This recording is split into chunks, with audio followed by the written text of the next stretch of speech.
picked, we packed. Next step, I guess, is deliver, which I would say ship. Hmm. Um,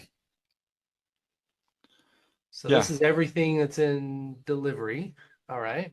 Because of the previous settings before today's demo, there was a different route setting. So we've got all of these in here. Hmm. Yeah. Looks like And this. we've got waiting, ready, draft. What do those statuses mean? So ready would be a representation of something that's, ready to go here. Like sales order 70, this is the one we just created that was pushed here. So that's in the ready stage because we have the products in that location, right? Okay. And that is ready to be delivered. I believe if I click into waiting, we're going to see here that product availability is not available. So Oh, waiting interesting. so think back to like the picking step, right? This is where in Yeah. reality this would happen. We'd have a full Yeah. list of those, and the ones that don't have availability would be designated as waiting.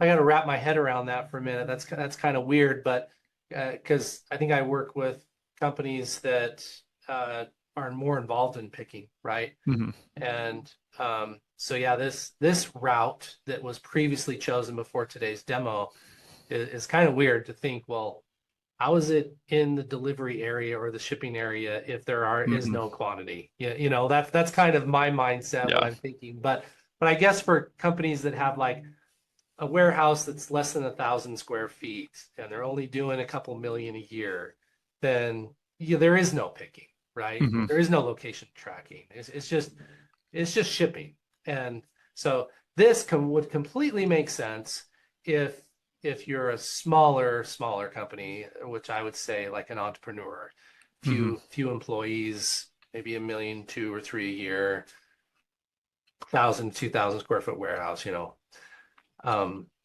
would not make sense at all for 20, 30, 40, $80 million companies that are pushing out hundreds of orders a day. Right. So that setting is key. That setting is key to get the route correct up front based on your workflow. So yeah, let's ship this out.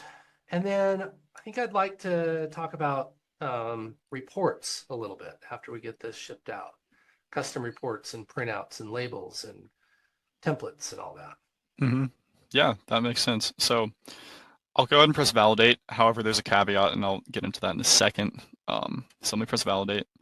You're about to confirm this delivery order by SMS text message, which is kind of neat, right? You can enable or disable that, but that's sending an SMS from the system to the customer. So I'm going to confirm that.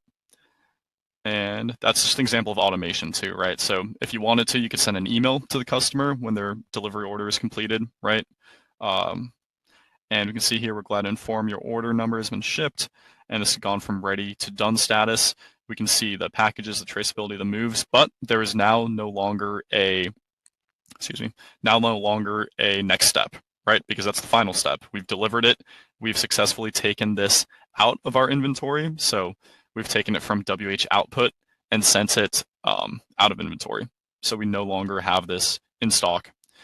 If I go over here, so again, this was just a simple delivery, right? I just pressed deliver and it, magically left the system. In reality, we would be looking at more of either a batch transfer where you're taking a bunch of products and putting them onto a truck or into a car and delivering it, or we would be looking at shipping it via a third party, which I can show you here if I go into apps and inventory. It should be here. Yeah. So here are some of our options that work, within Odoo. So USPS, DHL, UPS, FedEx would probably be the most common ones, right? But you can see a couple other options there. And if something isn't offered, you can always feel free to talk to an Odoo partner about possibly using that service there.